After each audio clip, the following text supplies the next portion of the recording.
The movie begins with a little boy named Andre.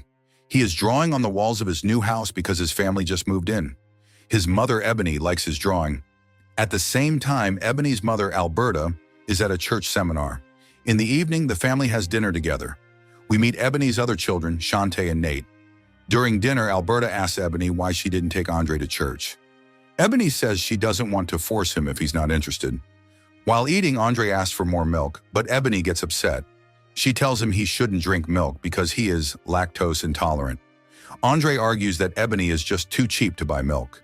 This makes Ebony angry, but she feels bad when she sees blood on his mouth. Alberta is also upset with how Ebony handled the situation. Later, Shantae talks to her father in her room. She asks when he is coming home because her mom has been acting strange. We learn that Ebony and her husband are not getting along, and Ebony has a drinking problem. That night, Ebony is in the living room, worried about her debts. Suddenly, she notices flies coming from the basement. She doesn't go down but shuts the door. At midnight, Andre wakes up and drinks milk straight from the carton. It seems like something strange is controlling him. A crow crashes into the window. Andre goes outside and sees the bird is dead. The next day after school, we learn Nate is being bullied by boys in the neighborhood. At home, Ebony sees bruises on Nate and asks what happened. Shantae says the boys bullied him again. Angry, Ebony goes to confront the bullies. Shantae is scared her mom might go to jail again. Ebony beats up one of the bullies and warns him to leave her children alone. She even tells him to call his mother so she can fight her too. When Ebony returns home, Alberta scolds her for being so aggressive, but Ebony reminds Alberta that she wasn't a good mother either. Later, while sitting on her porch, Ebony sees Andre playing on the swing. He is talking to someone, but no one is there. She also smells a bad odor coming from the basement. Annoyed, she tells Andre to stop talking to himself and go inside. One evening, Ebony comes home drunk. Her eldest son, Nate, sees her from the window and gets upset. That night, Ebony has a scary dream about a man standing by her bed. She wakes up, grabs a baseball bat, and searches the house. When she reaches the basement door, it is open. The horrible smell makes her so sick that she vomits in the sink. At the same time, Nate comes in and accuses her of stealing his savings. Ebony asks how he got the money and if he's selling drugs. Nate explains that his dad sends him money sometimes, and he saves it so he can leave her. Angry, Ebony slaps him and Nate pushes her back. Andre tries to stop them, but trips over the bat and gets hurt. Ebony quickly checks on Andre, while Nate sarcastically calls her Mother of the Year and goes to his room. A little later, Ebony feels bad and gives Nate his money back. She begs him not to leave and says she's trying her best to be a good mother. The next day, Ebony can't stand the bad smell anymore.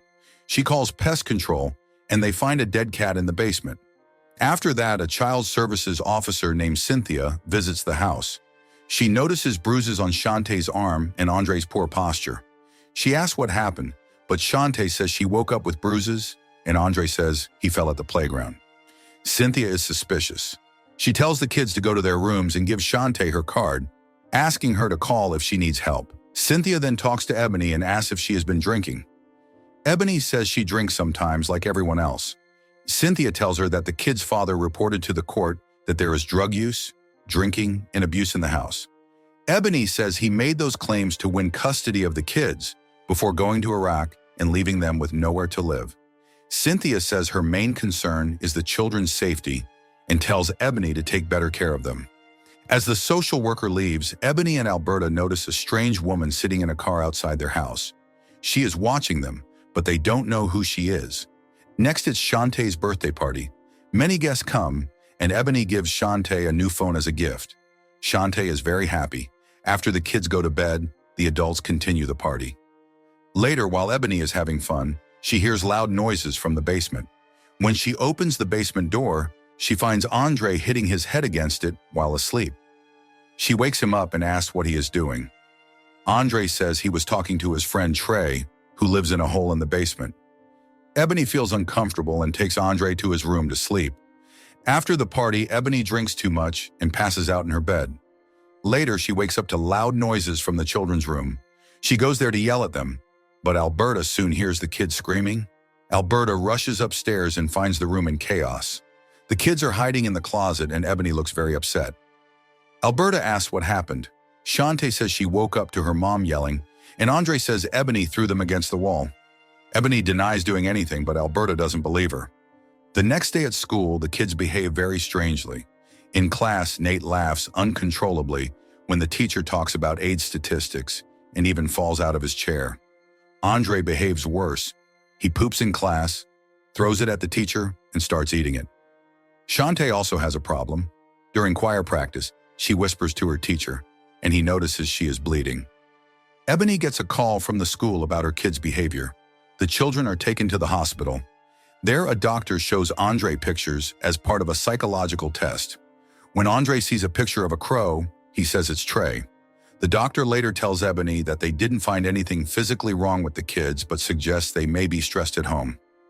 Ebony doesn't believe this and leaves the hospital. Later at home, Ebony is bathing Andre when she gets a call from a debt collector and rushes downstairs. Alberta is hanging a cross on the wall and tells Ebony to pray for help, but this annoys her. When Ebony goes back to the bathroom, she finds Nate holding Andre underwater. She uses all her strength to pull Nate away and save Andre. Alberta comforts Nate, but he says he doesn't remember doing anything. A few days later, Cynthia, the social worker, visits the family again. Ebony lets her in, though she doesn't want to. Cynthia accuses Ebony of keeping her children out of school and mistreating them. Ebony gets upset and says something evil is in the house and affecting her children. Cynthia doesn't believe her and thinks Ebony is just making excuses. While they argue, Alberta comes downstairs holding a baseball bat. Cynthia gets scared and quickly leaves. Alberta then notices the same mysterious woman sitting in her car outside, watching their house. The next day, the mysterious woman confronts Ebony outside a bar. She introduces herself as Bernice, an apostle. Bernice says her children are sick and she has been watching Ebony's family for a while. She then tells a story about a family who lived in Ebony's house 20 years ago. The family had a son and a daughter. One day, the son started acting strangely. Many doctors checked him but couldn't find anything wrong. Finally, the family asked Bernice for help. Bernice tried to cast out the demon from the boy using a ritual called the deliverance, but the demon was too strong and killed the boy. After that, the boy's mother went insane. She killed her husband with an axe, strangled her daughter, and then hanged herself. At home, Alberta hears a voice calling her. She follows it downstairs and smells something bad. Suddenly, an unseen force attacks her. Back with Bernice, Ebony asks the name of the boy who died. Bernice says his name was Trey. Ebony is shocked because her son Andre has an imaginary friend named Trey. Bernice tells her that Trey isn't a friend, but a demon. Since the demon couldn't fully possess Trey, it is now looking for another child to take over. Even with this warning, Ebony doesn't believe Bernice. She tells Bernice to stay away from her family, but Bernice gives her a card with her contact information before leaving. When Ebony returns home, she sees the crucifix on the wall burning. Then she finds her mother Alberta's lifeless body on the floor. Ebony cries loudly as Andre walks in and casually asks, "What happened to Grandma?" Soon the police arrive and seal off the house.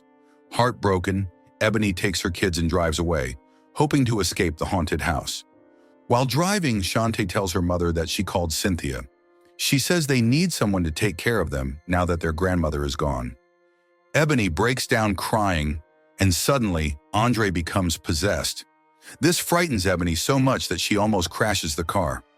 Panicked, she drives to a nearby diner and begs people there to help her children. A kind man agrees to help and goes to the car with her. But when they arrive, the children are sleeping peacefully. After this, the family is taken to the hospital. Ebony has to undergo a psychological evaluation. The doctor decides that she has lost her mind because of alcohol and drug use. He says she is not fit to care for her children anymore.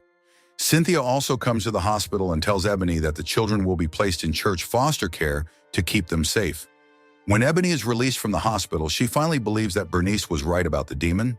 She goes to Bernice for help and asks why the demon is attacking her family. Bernice explains that the demon preys on weak and vulnerable people. Its goal is to take Andre and destroy everyone in the house. At the same time, Cynthia observes Andre at the hospital. He is acting strangely, shaking and growling. The nurses say he has been like this all night and even spoken a strange language. They had to tie him down for safety. Cynthia then meets with Andre, but he mocks her and reveals that he is not Andre anymore. Shocked, Cynthia finally realizes that Ebony was telling the truth about the evil presence. Later, Ebony goes to the hospital disguised as a nurse and takes Andre away. She and Bernice bring him back home to perform a deliverance ritual. They tie Andre to a chair, and Bernice warns Ebony to believe in God and not let the demon trick her during the ritual.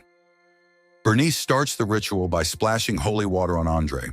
He screams in pain and transforms into a demonic version of Alberta. Meanwhile, Nate and Shante are in foster care.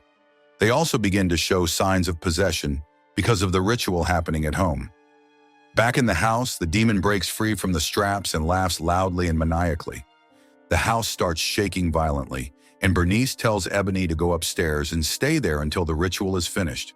While Bernice continues, the demon mocks her for failing to save Trey. Then it disappears, leaving her scared. Before she can react, an invisible force slams her against the wall. Meanwhile, Nate and Shante, still in foster care, scream and hurt themselves as they feel the demon's power. Ebony comes back downstairs and sees Andre for a moment before he vanishes. She finds Bernice, who is badly injured. Bernice admits she failed because she was too afraid. She gives Ebony the holy water and urges her to finish the ritual without fear. Then Bernice dies. Determined, Ebony goes to the basement, where the demon is hiding. She finds Andre near a sinkhole and sprinkles him with holy water. But this angers the demon, which attacks her. It transforms into a version of Ebony and begins tormenting her. The demon slams her to the ground and makes her hurt herself, even without touching her.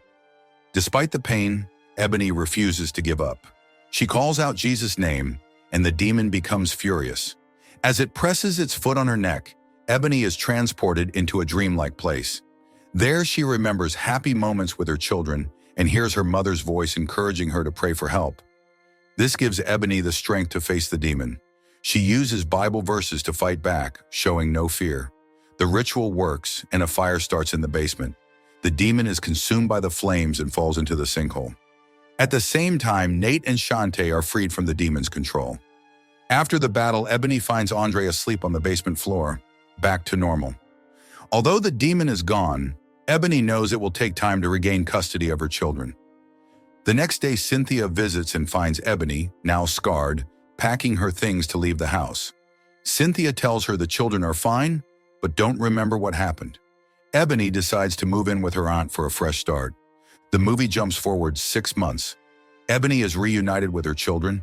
She tells them she has been talking to their father, and they plan to work things out. The movie ends with a photo of LaToya Ammons, the woman whose story inspired the film. It also shares an update on the haunted house. It stayed empty until it was destroyed in 2016.